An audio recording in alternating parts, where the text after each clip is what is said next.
ikkinchi qo'lni kelmaydigan ekan, o'tib ketdi. Endi uni orzu qilganingiz bilan kelmaydi.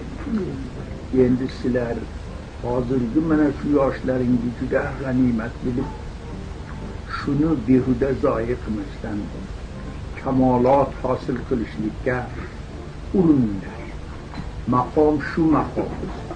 Bu maqom o'tib ketgandan keyin sizlarga o'yindan keyin ta'sir bermay qoladi. Ko'p narsalar kamolot olay desangiz bo'lmay qoladi. Har narsa o'z maqomida bo'ladi. Mana masalan ko'ringda, bitta yangi ko'karib chiqqan niholni ko'ring. Shunday suv ko'rinib turibdi, muloyim. Qanday qilib yechsangiz uni egiladi. Qanday qiyshig'ini to'g'ri qilaman desangiz to'g'ri bo'ladi. Ammo bu mana bunday bo'lib yo'g'onlashib qolgandan keyin uni egib bo'lmaydi endi. Bizim sizlarning shtabdagi maqomlaring, shtabdagi holatlaring va manzilay yangi niholiga o'xshaydi. Endi o'smir bo'lib, endi bu nashunamo bo'lyapti. Endi men sizlarga endi o'zlaring ham yaxshi bilasizlar, zebolik, olijanoblik, oliy himmatlik, olijanoblik, axloqlik bu nimada bu narsa? Bu chiroylilik nimada bu? Bu odamning yuzi, ko'zi chiroyli bo'lsa, shuni chiroyli deymizmi? Yo'q, buni e'tibori yo'q. Bitta istima kasali bilan o'zgarib ketadi bu narsa. Bu chiroyda e'tibori yo'qligini shuni bilingki, siz har qancha qoshi ko'zingiz, yuzingiz nuroni bo'lib, chiroyingiz bo'lgan bilan bitta istima kasal bilan o'zgaradi bu. Buni biz chiroy deb, buni zebolik deb aytmaymiz. Zebolik axloqda bo'ladi. Xulqingizda zebo. U o'zgarmaydi u xulq. Xulqingiz yaxshi bo'lib, boadab bo'lsangiz, nihoyat darajada masalan kattalarni hurmat qiladigan, o'zingizdan yuqorilarni huquqini taniydigan, ota-onani huquqini taniydigan, ana shunday bo'lib, siz shunday bo'lib nashu-namo topsangiz, mana bu axloq sizdan o'zgarmaydi. Shu hozir sizni vaqtingiz shunaqa narsalarni hosil qiladigan vaqt. Hozirgi sizni turmushingiz ozamda go'yo hasadi keladigan darajada sizni turmushingiz. Siz farishtaga o'xshaysiz.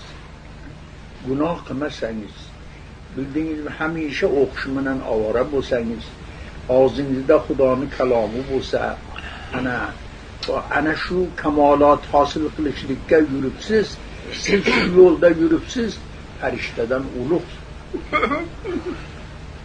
Buni shunday deb biling. Endi katta bo'lganingizdan keyin 100 xil gunohga uchraysiz. Sizda nafsi havo ham ulg'ayib boradi.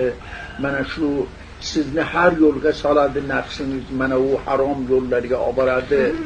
Mana shularga mubtalo bo'lib qolganingizdan keyin bizga o'xshagan olam gunohni bo'yningizga yuklab olasiz u vaqtida. Sizga hozirgi turmushingiz sizni xuddi farishtani o'zginasi. Bu turmushni hargiz topib bo'lmaydi. Buni qadrini bilinglar. Buni qadrini bilinglar. Kamolot oling, ilm oling, o'rganing, yaxshi kamolot hosil qiling, odob axloq hosil qiling.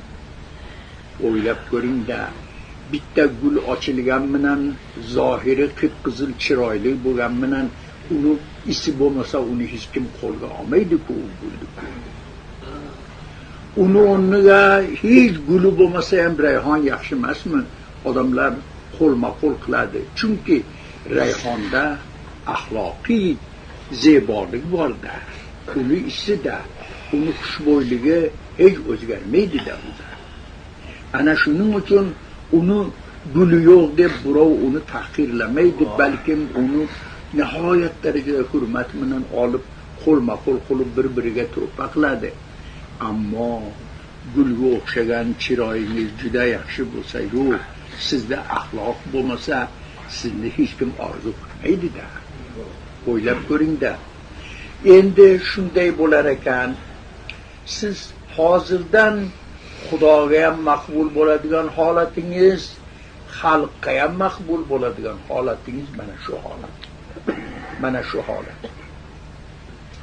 Agar o'zingiz xudojo'y bo'lsangiz, Xudoga itoatli bo'lsangiz, ota-onani huquqini taniydigan bo'lsangiz, shularni hurmat qiladigan bo'lsangiz, hamma huquqlarni taniydigan bo'lsangiz, sizni bu olijanoblik sizdan to o'limga doğru boradi. O'sha vaqtda ham sizdan ajramaydi. Bu qiyomatda ham sizga bekor keladi bu narsa. Bildingizmi? Mana shu dunyoda ham hamma sizni orzu qiladi. Hay juda ham bir boadab axloqli yigit ekan deydi, orzu qiladi. Bildingizmi? Odamlar orzu qilib qidirib yuribdi, shunaqani topsam bir qizimni bersam shunga deb qidirib yuribdi. Topolmayapti shunaqani. Bildingizmi? Bu o'ylab ko'ringda, mana shunday holatlar sizlar endi mana shu maqomda sizlar ham Xudoni rozi qiladigan maqom ekan bu, ham xalqni rozi qiladigan maqom ekan. Bu maqomda sizlar nihoyat darajada go'yo Laylatul Qadrday o'tib ketib qoladi, bilmay qolasizlar. Buni juda ham mahkam ushlanglar. Mana shu ilm hosil qilinglar, bokamol bo'linglar, bir-birlaringni hurmat qiladigan bo'linglar, dillaringda bir-birlaringga adovat bunaqa narsalarni bilkul chiqarib tashlanglar. Bir ota bir onani bolasiday bo'lib yashanglar. Mana shunday bo'lib tarbiya topinglar. Ana shunday axloqqa ega bo'lganlaringda sizlar bir olijanob odam bo'lib yetishasizlar. O'ylab ko'ringda, bitta ilm olish bilan bo'lmaydi. Ilm ko'p odamda bor.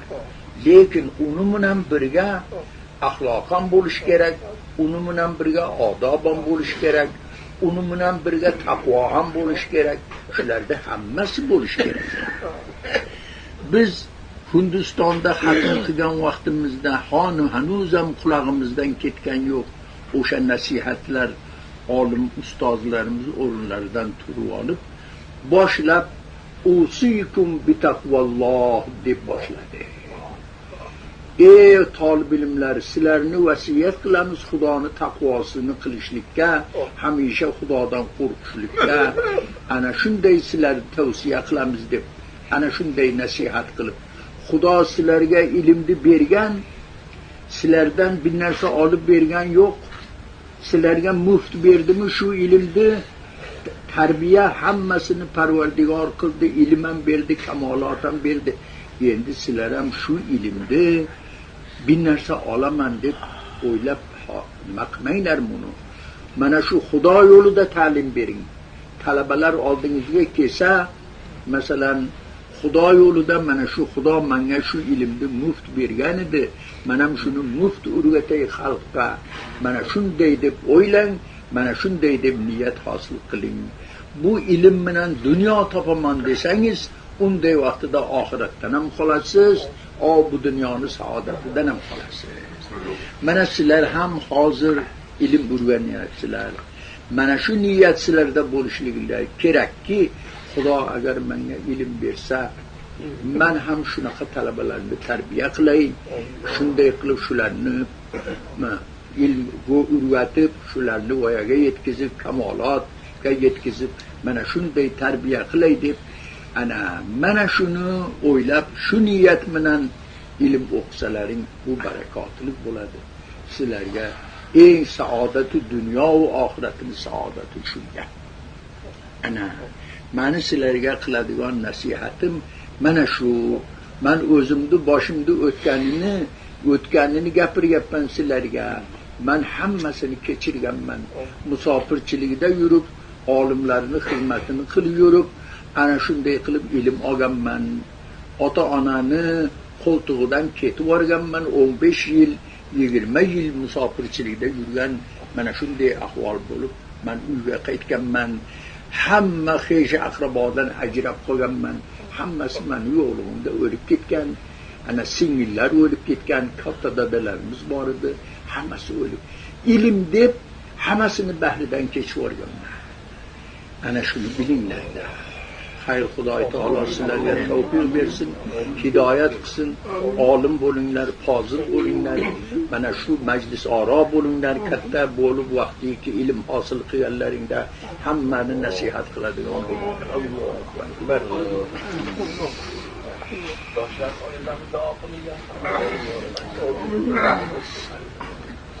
Allohu akbar. Rahmat.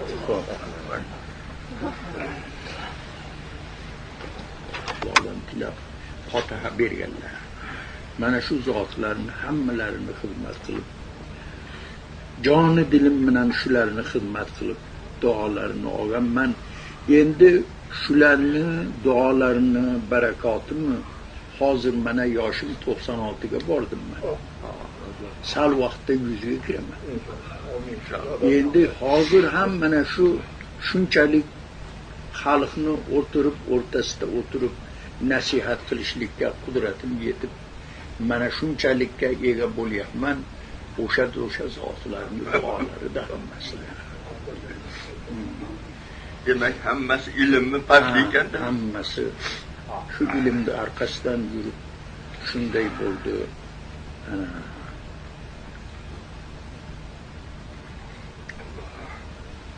Oxirida qiblagohimiz o'sha Baytullohda o'sha yerda qabzuro bo'ldilar.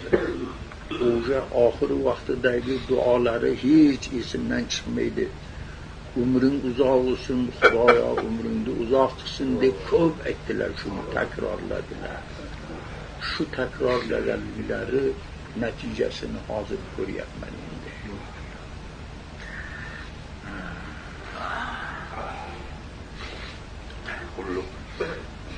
Nasıl bu talebelerni ve eşideyleri, hizmetkarlarını bu duasında bularım. Amin. Tavfiq hammasini hidoyat qilsin, yaxshi o'zini yo'liga hidoyat qilsin, gumrohlik yo'lidan saqlasin.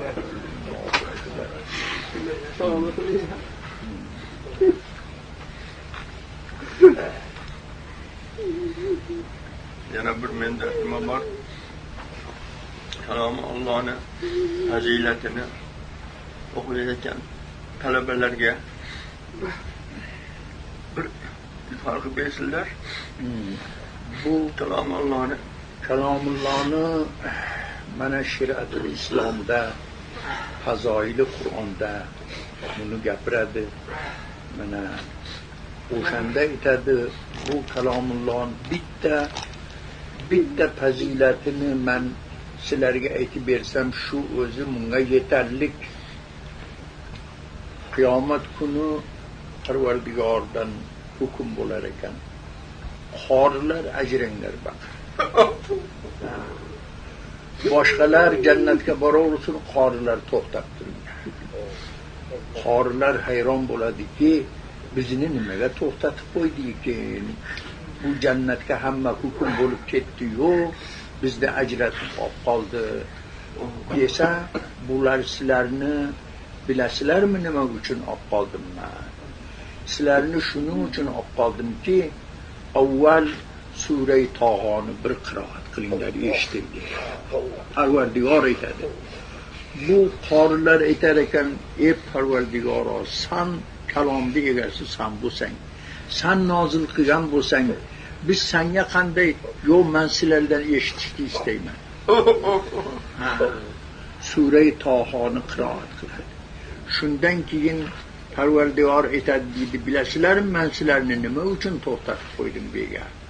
Yo'q, bilmaymiz, sen bilasan.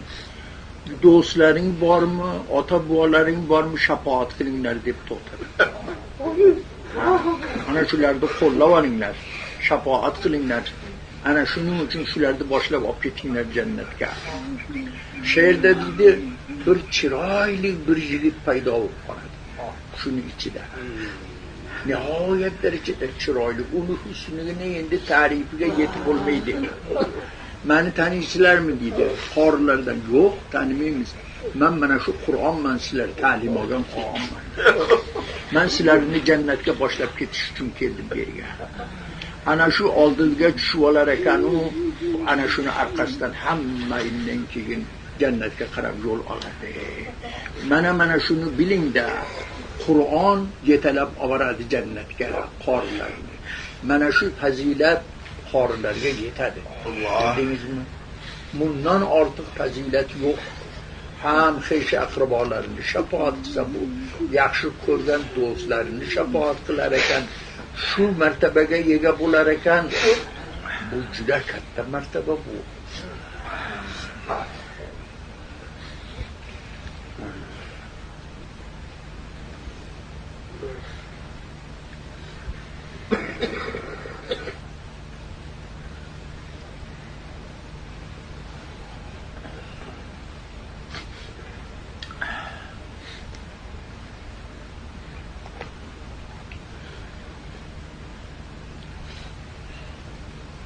Endi mana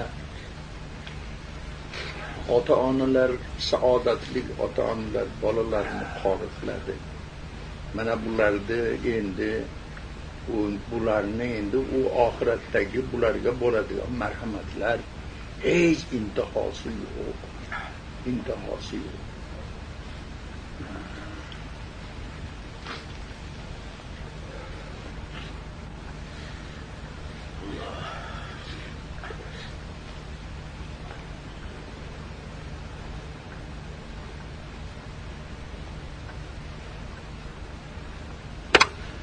Bir narsani shu yerda gapirib berishga to'g'ri kelib qoldi.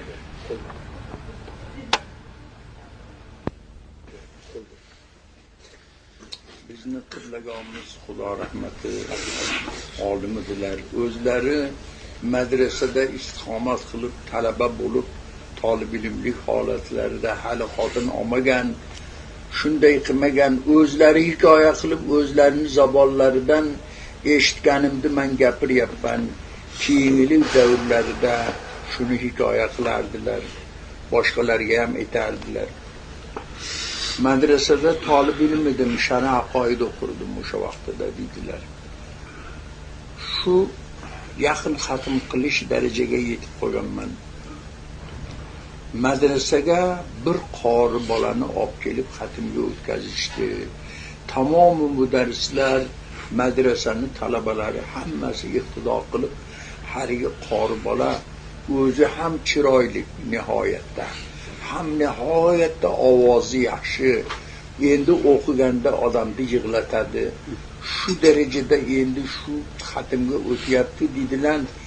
Endi ko'zimizdan yosh oqib, shu ta'sirlanib, shuni Qur'onini eshitib, shunday bo'lganda meni dilimdan bir narsa o'tdi dedi.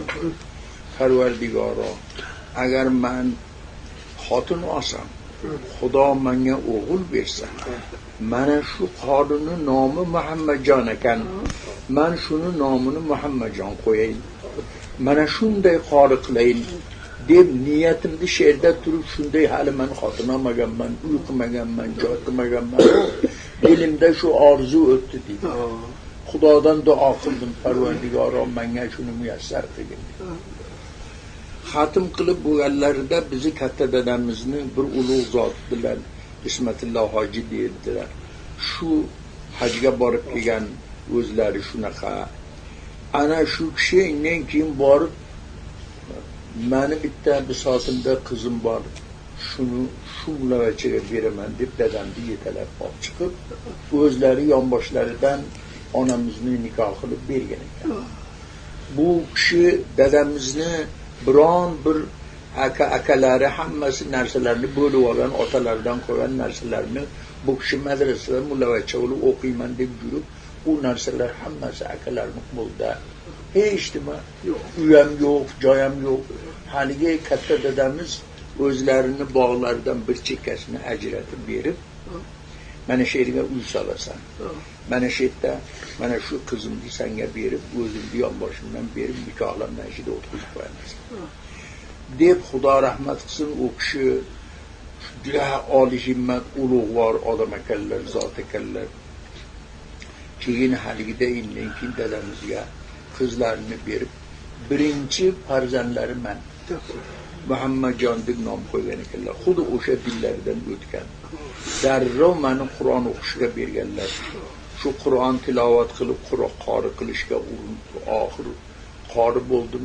14 yoshimda Qur'onni hifz qilib, qorixonadan hifz qildim.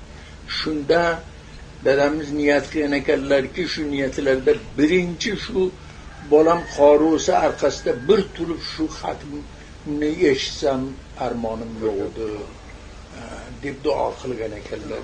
Shu qishloqni masjidiga olib chiqib, meni shahardan olib chiqib shu yerga xatmga o'tdim. Shu xatmni Qur'onni tamom o'qidim shu yerda. Ana dadamiz neyshetda xursand bo'lib, Xudoy taolo meni o'sha tilagimni berdi. Xuddi aytganimdek bo'ldi. Deb bundan keyin ilmni ham endi Xudo menga muyassar qilsin deb darrov ilm o'qishga berib, shundan Buxoroga bordim, o'qidim, uyga bordim, uyga keldim. Oxir borib shu yetib turgan joyim Hindiston bo'ldi. Afg'onistonga borib o'qidim. Bundan Hindistonga ketdim. Shu Hindistonga ketib, o'sha yerda bir madrasada 8 yil o'qishga davom etib qoldim. O'sha bilan xatm qildim. Ana o'shanda dadamiz oxir umrlarida qayerda yurligimni bilmayin qarang. Yo'qotib qo'yib, yo'q, tirikdi ham darak yo'q, o'likdi ham darak yo'q. Ana shu endi men ham endi shahdan yo toparman shu bolam tirik bo'lsa, yo o'lgan bo'lsa o'ligini xabarini eshitarman deb dadamiz endi men ham ketdim shetdan. Hajga iroda qilib chiqqanlar. Xudoy taolo xuddi o'sha madrasa o'qib turgan joyimda o'sha joydan foiz bilan sheyga olib kelib, Xudoy taolo meni shu qanday qilib shu dadamizga ro'para qildi. Mana shunday bo'lib, berdi xos foizni ichiga chiqib dadamni topib oldimda shuni ichidan. Shu tanimayin, bir-birimizni tanimasdan gapirishyapmiz. U kishi ham tanimay gapiryaptilar. Xayrlik bo'lasan deydilar. Hammasini qo'qonlik bo'laman deb shu kishilarning nomini olganda dadamni hollari o'zgarib qoldi. U kishilarda meni bolam yo'q bo'lgan edi. Shu kimni o'g'lisan deb nomlarini aytsam shu birdan shu meni bolam ekan deb behush bo'lib qoldi. Mana shu yerda topish qoldi. Foizli ichida qarang. Endi bu holatini ko'rgan odam biladiki, holat qanday.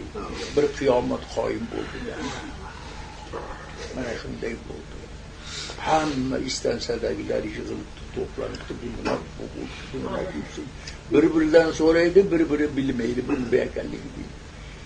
Oxir bittasi turib, bu otasi ekan, mana bu bolasi ekan. Mana shu yerda topishib oldi. Hamma hayron qoldi. Qancha yil uning orasida tarixni 10-12 yil o'tib ketgan ekan. Shu ko'rmay ketgan. Bir Afg'onistonga keluvdilar.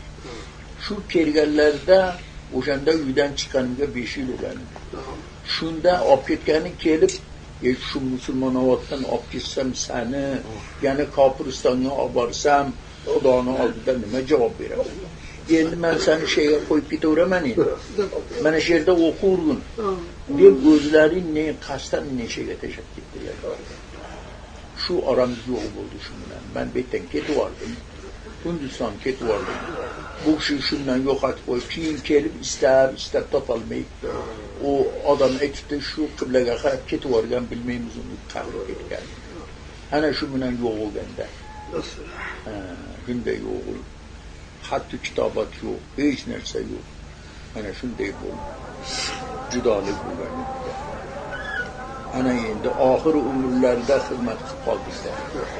Oxir umrlarida hajga olib borib bu kishi o'sha yerda xizmat qilib, hapishimga ko'tarib Baytullohning atroflarini aylantirdi. Tavob qildirdi. Mana shunday holatlar bo'ldi. O duolarni oldim, juda roziliklarini oldim. Oxir umrlarida go'yo bir asoda u kishiga shunday tiyanchi bo'lib qoldim.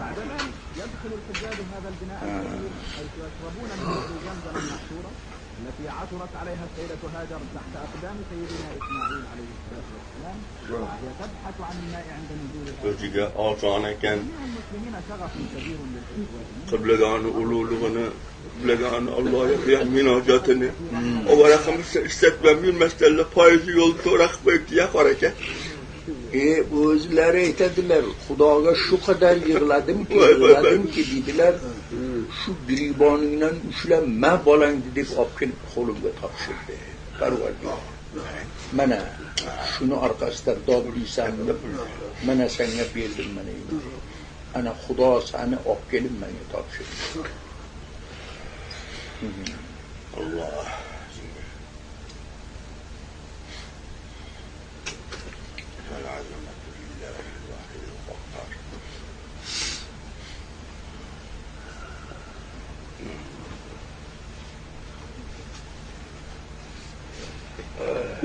U endi uydan chiqib ketayotib uyimizda oldidan bitta ariq o'tadi.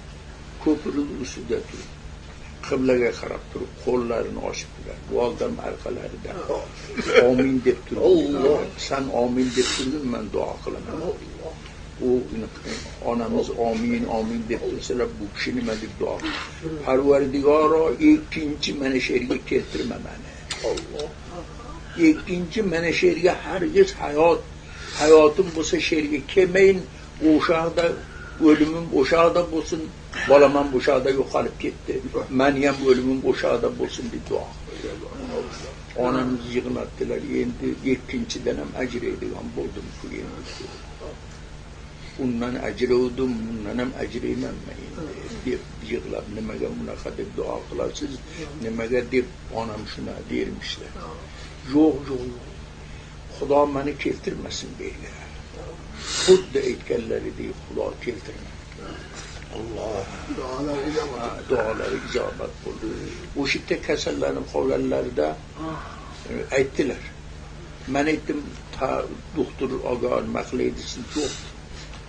Men duo qilganman, mana shu yerda o'laman deb duo qilganman. Mana shu duom mustajob bo'lganini yaqin qilamanki, duom mustajob bo'lgan inshaalloh. Mana shu yerda meni ruhim shu yerda qabul bo'ladi. Xuddi aytganlaridek shunday. Baytullohda? Baytullohda. U oxir vaqtida Mulla Faqir alayhi rahmat ziyoratini muyassar bo'lgan. Shu Mulla Faqir kelib menga aytdilar, dadangni bir ko'ray, bir ziyorat qilaylik deb boshlab olib ketdim. Shunday chodir nimasiga boshlarini o'rab yotgan ekanlar. Assalomu alaykum domla pacha, assalomu alaykum. Qani bir ziyorat qo'yaylik deb qo'llarini uzatib Mulla Faqirni ziyorat qo'yishib turib aytadilar, mani u kishini tovib ketdi. Mani ko'ring, tomirimni ko'ringchi, eshon tovib. Shuni dedilar. Ha, tomir, xo'p deb tomirlarni ko'rib, inshaalloh yaxshi inshaalloh dedilar. Shundan keyin dedilar, bu qilmadim, duosini oldim. Oxiri vaqtda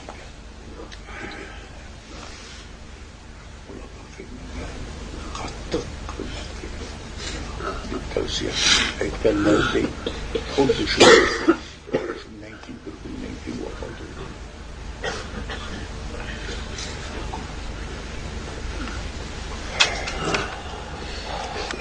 Agar andak kechikib poyga o'tib ketadi, shu bilan tamom shundan ikkinchi ko'rish yo'q edi. Bu tayin bo'lmasa, ya adres bo'lmasa, adres tugaligini ko'rmasa,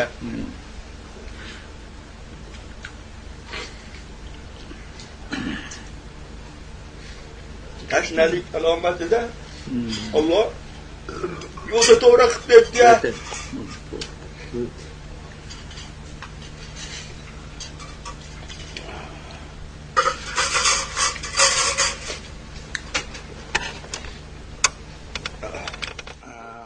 Ondan endi 18 yoshimda judo bo'lganimdan ikkinchi ko'rmadim. Uni ahvoli juda yomon bo'lib, shu birovnikida bir musibat bo'lsa borib shu meni nomimni chaqirib dod deb yig'lar ekan. Shuni endi o'sha mahalla xotinlari borganimdan keyin endi bu bechoralar meni atrofimda aynalib olibdi. Voy Nurunisa qaydasan, mana bolang kelar ekan. Dod deding, olamdan ketding, mana bolang keldi-ku, endi o'zing qaydasan dedi. Bu xotinlar dod deydi. U Hindistonda o'sha madrasada turgan vaqtimda bir kun tush ko'rdim. Tush ko'rsam uyga boribman-u, uyda hech kim yo'q. Shu valdamizni chaqirib turibman ekan. Ro'paramiz qabriston, shu qabristonda katta baqaterak bor edi. Shuni tagidan turib, "Men betdaman, men" deb o'shdan javob beryapman. O'shanda ham o'lgan ekan. U xuddi kelib ziyorat qildim, xuddi o'sha katta baqaterak tagida cho'milgan ekan. Xuddi o'sha "men shetdaman" degan joyda. Ana o'sha ziyorat qildim, qabrini ziyorat qildim o'sha. Ana endi bu qarangki, bu bashorat bo'ldi menga. Men kunduz kun turib, men aytdim talabalarga, men aytdim, "Valdamdan ajradim" dedim. Qaydan bilding? Men aytdim, qabristonning ichidan javob beryapti. Chaqirsa. Men Bag'doman deyapti. Muqarrar o'libdi ekanda. Tirikmas. Endi dadamiz uni bilmaydilar. Dadamiz aytadilar, "Meni shu yerda ko'masanu, tezlik bilan borasan. Valdangga ham bir duolarni olib qolgin. Borib uni ham bir xizmatini qilgin" deb menga vasiyat qilib ketdilar. U bilmaydilaringki, valda vafot etib ketgan. Dadamiz yo'llarda to'xtab qolgan ekanlar. To'g'ri yetib kelolmagan. Hindistonga to'g'ri yetib kelolmasdan Sherovatga kelib bitta masjidda 3 yil imom bo'lib qoldilar. Ana o'sha davrda valdamiz o'tib ketgan ekan.